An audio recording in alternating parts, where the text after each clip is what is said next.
Bonjour, bienvenue à l'atelier du Meeple, mon nom est Martin et aujourd'hui on regarde comment organiser le jeu Daitochi. Daitochi, c'est le dernier Dani Garcia. Alors après Barcelona que j'ai adoré et Windmill Valley qui sont sortis cette année, il sort Daitochi. C'est aussi le gars qui a fait Arborea. Alors c'est toujours des designs assez intenses. C'est souvent des salades de poing. Lui, je ne l'ai pas encore joué. Je l'organise avant. Parce qu'il y a tellement d'affaires, ça ne peut pas nuire. Ça ne pourra vraiment pas nuire. Alors, j'ai obtenu, je joue présentement avec une nouvelle imprimante 3D. Alors, c'est un vieux modèle, ça a besoin d'ajustement. Je fais des tests et je fais mes tests là-dessus. Alors, on regarde ça ensemble.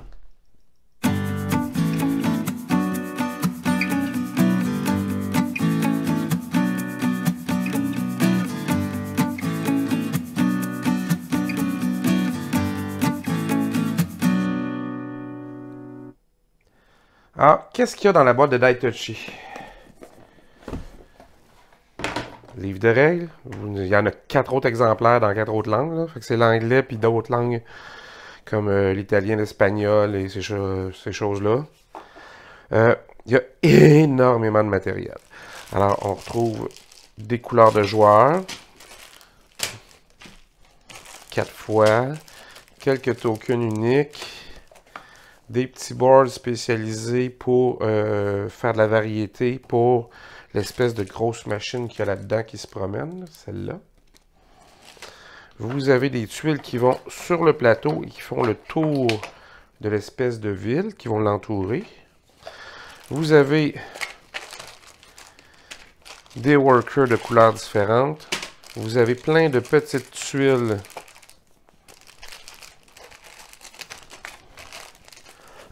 de terrain. Vous avez toutes sortes d'inventions qui viennent sous la forme de petites languettes dans des couleurs différentes tout au long de la partie. D'autres terrains. Vous avez quelques petits éléments divers. Vous avez quelque chose de magnifique. Des tokens de Steam en format 1 ou 3. C'est comme de l'acrylique. C'est assez joli. Franchement, c'est plastique, mais c'est joli. C'est du beau. Vous avez des cartes. Vous avez les plateaux de chaque joueur qui sont quand même double épaisseur. Alors, vous avez quelque chose d'assez intéressant. Alors, les améliorations que vous allez faire à votre machine sont ici. Vous allez gérer des ressources ici. Des terrains à ajouter ici, mais pas trop. Ça se passe dans le même monde que le jeu Bitoku. Et non seulement c'est dans le même monde, mais c'est comme plus tard dans le futur dans ce monde-là. Fait qu'il y a un petit côté fantaisiste, là. Faut pas déplaire aux esprits de la nature. Et vous avez un board immense en plusieurs replis. Quelque chose, je ne vous l'ouvrirai pas au complet parce que ça sert à rien, vous verrez pas, là, mais c'est magnifique. C'est très grand. La ville va se développer ici, autour, les languettes que je vous montrais. Alors, c'est gigantesque. C'est très, très typique de vire, de faire des boards très repliés comme ça. Alors, mais c'est quand même magnifique. J'aime beaucoup ça. Mais il faut ranger tout ça. Il faut vraiment trouver une solution. Et j'ai trouvé sur Thingiverse quelqu'un qui s'est lancé dans l'organisation de ce jeu-là. Alors, ce sera probablement de l'impression 3D. On verra ce que je fais avec ça, comment ça tient. C'est un test.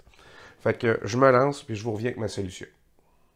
Alors, qu'est-ce que j'ai réussi à faire avec Daitochi? Eh bien, la boîte est pesante, on va vous le dire. Là. Il y avait déjà beaucoup de carton. Maintenant, il y a du plastique, mais pas des sacs. Alors, les règles, évidemment, les aides de jeu. Et on a tout ça.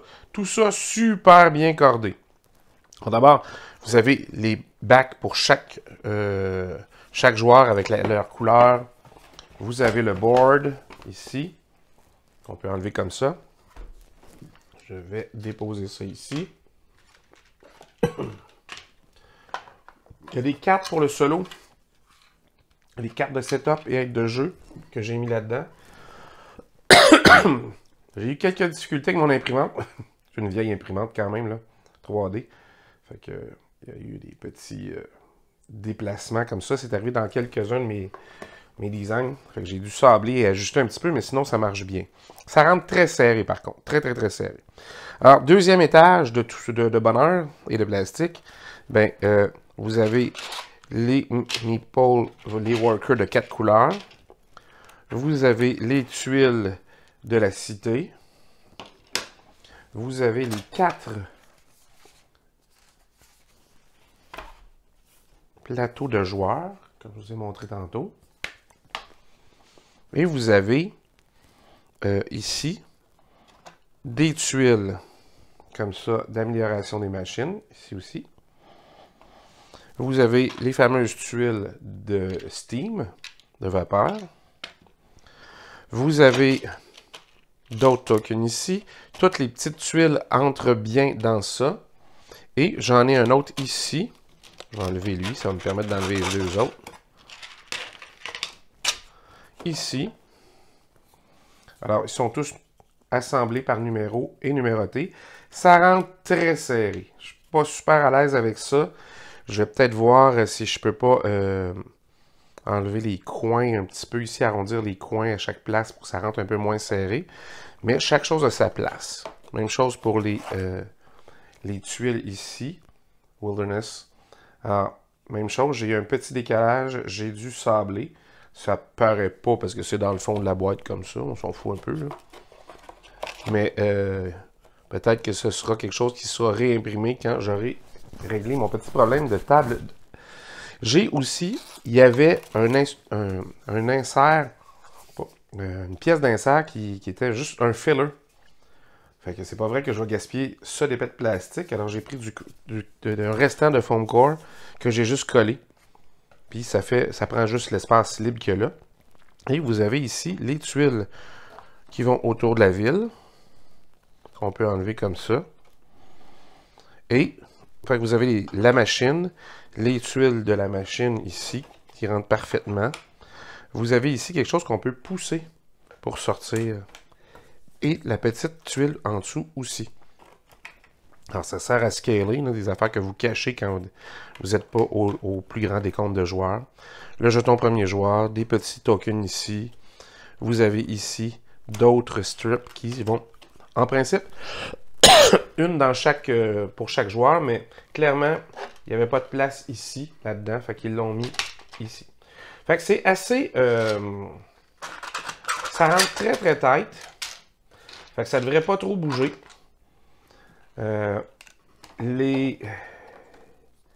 Évidemment, apprendre à travailler avec une machine d'impression 3D, c'est à chaque fois, avec une nouvelle machine, des réajustements. Celle-là, je fais juste commencer à apprendre comment elle fonctionne. Fait que j'ai des petits ajustements à faire dessus. Mais je peux pas me plaindre, je peux pas dire que ça va pas bien. Fait que j'arrive quand même à tout mettre.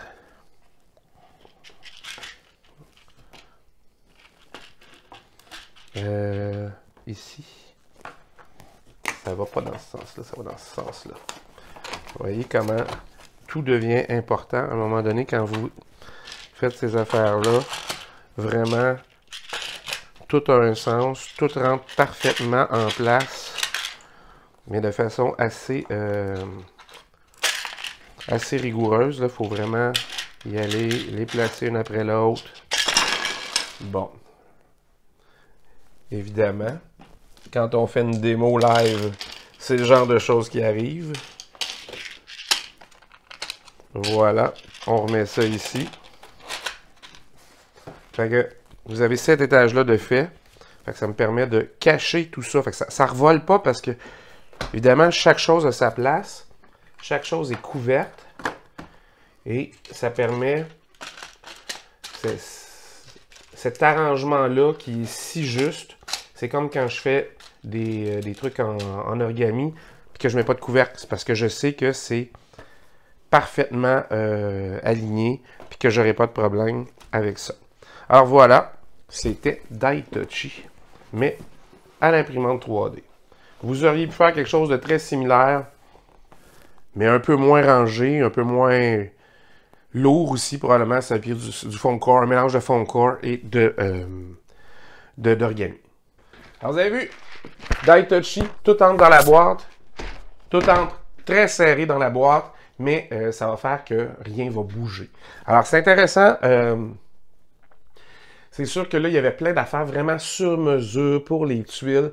Je ne pense pas qu'en général, mettons les petites tuiles hexagonales, souvent d'avoir une rangée carrée où on les dépose, c'est tout aussi efficace qu'un rangement complexe comme ils ont fait là.